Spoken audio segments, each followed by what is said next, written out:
Hey everybody, welcome to another lesson of learning Japanese. Today we are going to cover a really important basic grammar pattern that is used in everyday conversation, every day, every hour, probably every minute. And that is the kata grammar pattern. So what is the kata grammar pattern? It is basically saying something because of something else. So the actual structure of this would be clause X, kata, clause Y. So because of clause X, clause Y. So you'll notice that the kata is placed at the end of the first clause to denote it as the reasoning for the second clause. So this is a reversal of the English language basically, or the general English language, because in English we say X because Y, and X is the result and Y is the cause, but in Japanese we have because of X, Y. So we give the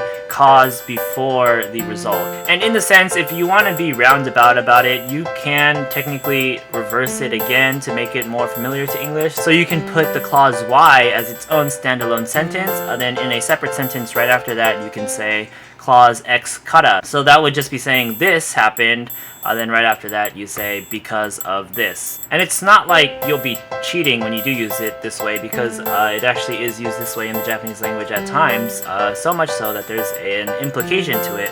When you use it in two separate sentences, as in Y then X kata, it's usually interpreted as X kata being an afterthought. So what do I mean by afterthought? It's kind of like saying this happened, oh, because of this. You don't have the intention to express the reason as the reason until after you say the cause.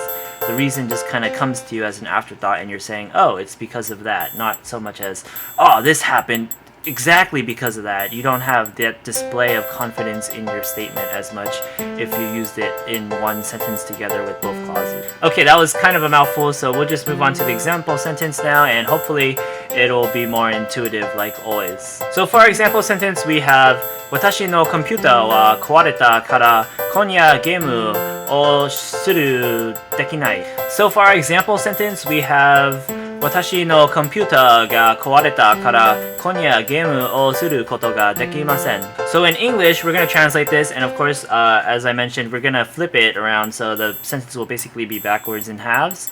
So we have, I can't play games tonight because my computer broke. Let's break that down bit by bit in the Japanese sentence. We have 私のコンピュータ, which is my computer, が壊れた, which is broke. My computer broke. So my computer broke, and then we have kata right after that. So because my computer broke, so that is the reasoning or the cause for the following effect or result. And for the second half of the sentence, which is the result, we have konya, which is tonight. ゲームをすることができません. So ゲームをする is to play games. Then we have koto ga dekimasen right after that, which means cannot. So I cannot play games tonight.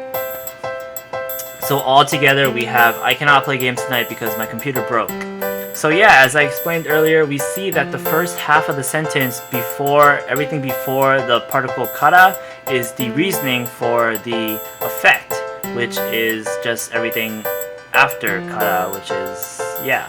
So yeah, that's how we use the particle kata as the word because. And like I said, it's so very common. I mean, in life you just have to explain the reasoning for so many things. So make sure that you keep this grammar pattern in mind. It's very important, and practice it a lot. Of course, there's a bunch of other cases that it can be used in. For example, not just using clauses with verbs, but just saying because of an adjective or something like that, then this happened, and yeah.